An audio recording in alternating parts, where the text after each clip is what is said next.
بسم الله الرحمن الرحيم الحمد لله والصلاة والسلام على رسول الله وآله وصحبه ومن والاه.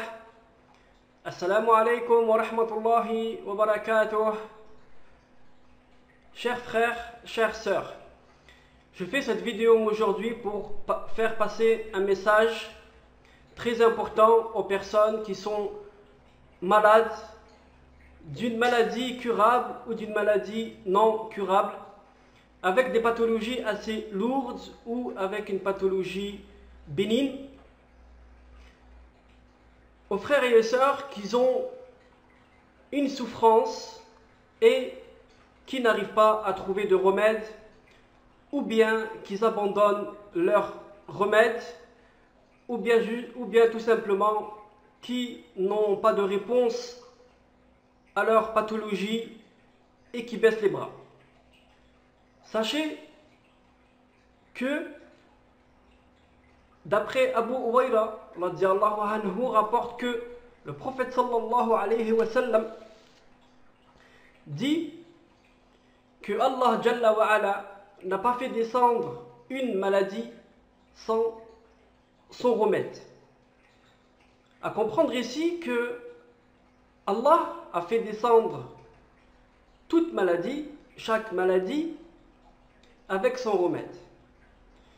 Dans un hadith aussi qui a été rapporté, que le prophète sallallahu alayhi wa sallam a dit aussi dans une autre version que Allah a fait descendre toute maladie avec son remède, connu pour certains et pas connu pour d'autres.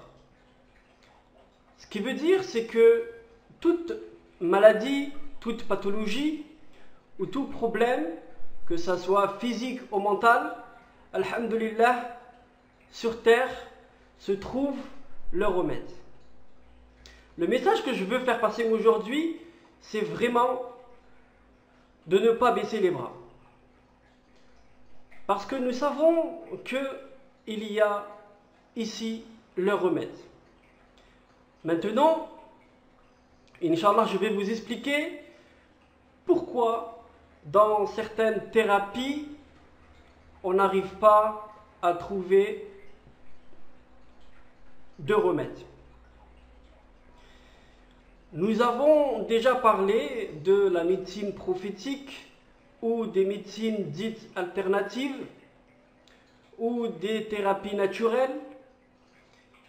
Et évidemment, aujourd'hui, il y a aussi beaucoup de médecine conventionnelle, celle qu'on connaît actuellement avec les médicaments qui sont chimiques.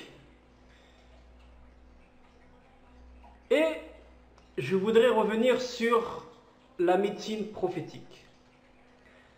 Sachez, chers frères, chères sœurs, que la médecine prophétique est bien réelle. Elle existe et elle fonctionne. Pourquoi je dis ça? Je vais vous dire une parole de Ibn al-Qayyim al-Jawziyya rahimahullah, qui a écrit le livre La médecine prophétique. Ibn al-Qayyim al-Jawziyya rahimahullah dit: la médecine prophétique, celle du prophète sallallahu alayhi wa sallam, est sûre et formelle. Ce qui veut dire, c'est que la médecine du prophète sallallahu alayhi wa sallam, elle est sûre et elle marche réellement. Et la médecine des autres n'est que par expérience et conjoncture. Ce qui veut dire, c'est que ils font des recherches, ils essayent tel ou tel remède. Parfois ça marche, parfois ça marche pas. Savez une chose, c'est que la médecine prophétique, elle est bonne que pour les âmes bonnes. Elle est bonne que pour les âmes bonnes. Ce qui veut dire, c'est que si nous avons des ambiguïtés entre nous et notre Seigneur, évidemment que ça ne va pas nous marcher. Car pour que la médecine prophétique fonctionne, il faut être en concordance avec le Coran et la Sunna du prophète sallallahu alayhi wa sallam. Je dis ça parce que je fais la hijama depuis de nombreuses années, à peu près une quinzaine d'années, et beaucoup de frères et de sœurs me disent que la hijama parfois ne fonctionne pas du tout, ou n'a pas soulagé tel ou tel mot, telle ou telle pathologie, alors que chez certaines personnes a très bien fonctionné et a pu aider, soulager, voire traiter certaines pathologies. Pareil pour Ar-Ruqiyya. Beaucoup de personnes aujourd'hui font des Ruqiyya. Ils vont chez des personnes qui font la Ruqiyya. Ils en font, mais la Ruqiyya ne fonctionne pas. On me dit, mais Mohamed, pourquoi la Ruqiyya ne fonctionne pas? Cette question-là, elle est posée parmi beaucoup d'entre nous et d'entre vous.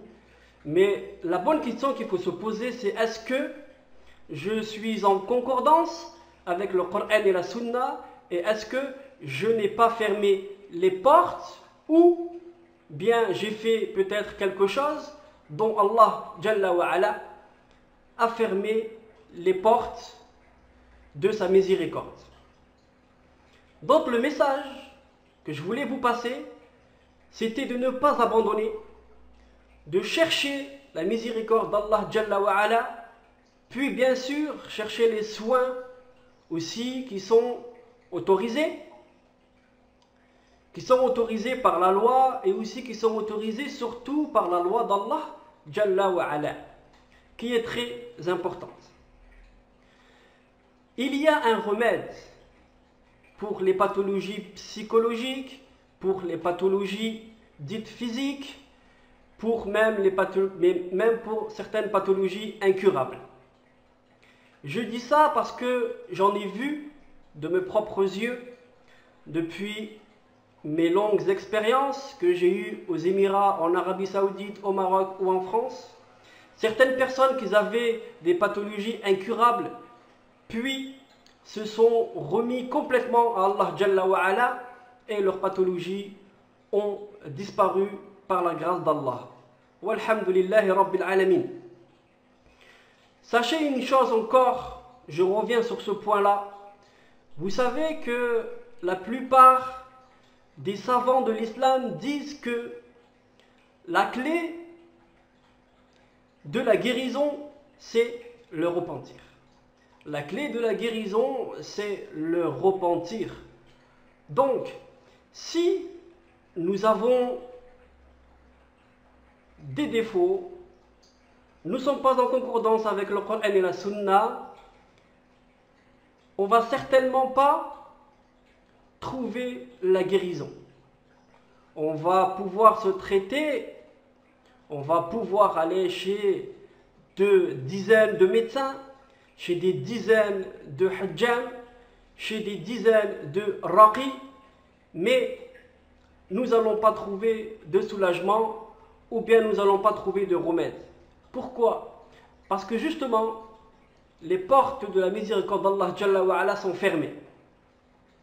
Alors je vous conseille, à moi-même, puis à vous, Inch'Allah, de se repentir sincèrement.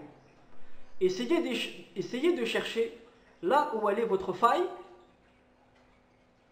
dans la religion envers Allah Jalla wa Ala, le repentir, puis vous verrez que toutes vos pathologies vont disparaître, tous vos chagrins vont disparaître, et vous allez trouver le soulagement bi'idhnillah Jalla wa Ala.